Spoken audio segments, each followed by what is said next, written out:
નમસ્કાર મિત્રો, તમને પણ થ્રિલર અને કેટ અને માઉસ ગેમ જેવી જ થ્રિલિંગ ફિલ્મ જોવી પસંદ હોય ને તો આ ફિલ્મ તમારા માટે જ છે. તો નમસ્કાર મિત્રો, ફરી સ્વાગત છે મારા વિડીયોની અંદર. આજના વિડીયોની અંદર આજે આપણે એક ફિલ્મનો રિવ્યુ કરવાના છે. ફિલ્મનું નામ છે ખાસ કરીને મૃત્યુંજય, જે તાજેતરમાં નેટફ્લિક્સની અંદર રિલીઝ કરવામાં આવી છે. તો શું છે આ ફિલ્મની અંદર જાણીશું આ વિડીયોની અંત સુધી. જરૂરથી જો વિડીયો પસંદ આવે તો લાઈક અને ચેનલને સબસ્ક્રાઇબ કરવાનું ભૂલતા નહીં. તો ખાસ કરીને આની અંદર મેં બે મહત્વના સ્ટારકાસ્ટ જોવા મળે છે, જેની અંદર શ્રી વિષ્ણુ છે અને સાથે સાથે રેબા મોનિકા જોન છે અને એક વિલન છે જે પણ ખાસ કરીને એનું નામ મને ખાસ ખબર નથી, પણ જબરજસ્ત એક્ટિંગ છે. ખાસ કરીને આ ફિલ્મની અંદર તમને કહેવાય ને કે થ્રિલર જોવા મળે છે ને એક વાર્તા એવી છે કે જે એક જય તરીકે શ્રી વિષ્ણુનું કાર્ય છે. એ ન્યૂઝપેપરમાં કામ કરતો હોય છે અને એક યુવાન જે ક્રાઇમ રિપોર્ટર બનવાનું સપનું જોતો હોય છે. જ્યારે એક સામાન્ય મૃત્યુ થાય છે એની અંદર કંઈક એને અનુકૂળ લાગે છે ને તે તપાસમાં ઉતરી જાય છે. એક તરફ પોલીસ છે, બીજી તરફ એક સ્માર્ટ વિલન છે અને ત્રીજી તરફ જોવા જઈએ તો આ જે હીરો છે એ છે.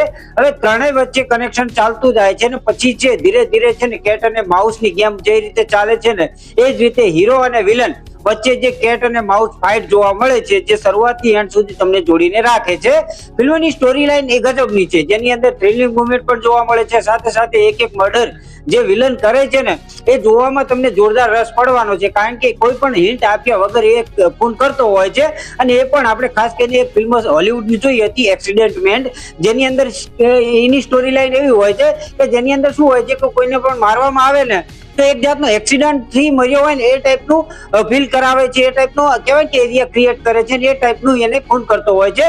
ત્યારે આની અંદર પણ એવું જ છે, એ જ કહેવાય કે એ ટાઈપની કોપી કરી હોય ને એ ટાઈપનું લાગે છે કે જેની અંદર શું હોય છે કે જે વિલન હોય છે ને એ લોકોને એ રીતે મારતો હોય છે ને જ્યારે એ છે ને કે એક્સિડન્ટ થી મર્યો હોય ને એ ટાઈપનો, મતલબ એક્સિડન્ટલી મર્યો હોય ને એ ટાઈપનું એ મર્ડર કરતો હોય છે. હવે એ વિલન છે અને હીરો છે, બંને વચ્ચે જે કેટ એન્ડ માઉસની જે ફાઇટ ચાલે છે જબરજસ્ત જોવાની મજા આપે છે. સાથે સાથે શ્રી વિષ્ણુનું પરફોર્મન્સ ખરેખર સોલિડ છે.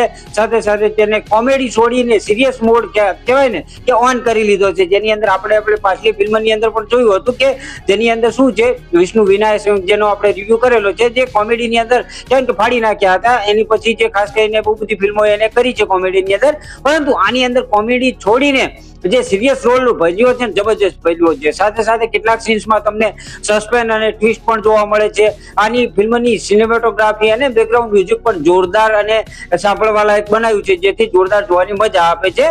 ખાસ કરીને આ ફિલ્મ છે ને તમે નેટફ્લિક્સની અંદર હિન્દી, તમિલ, તેલુગુ ભાષાની અંદર ઉપલબ્ધ છે, તો ત્યાં જઈને જોઈ શકો છો. બાકી જેને વિડીયો પસંદ આવ્યો હોય તો લાઈક કરવાનું ભૂલતા નહીં, ચેનલને સબસ્ક્રાઇબ કરવાનું ભૂલતા નહીં. તો મળીએ છીએ આવતા વિડીયોની અંદર. ત્યાં સુધી બધાને જય શ્રી કૃષ્ણ અને જય માતાજી.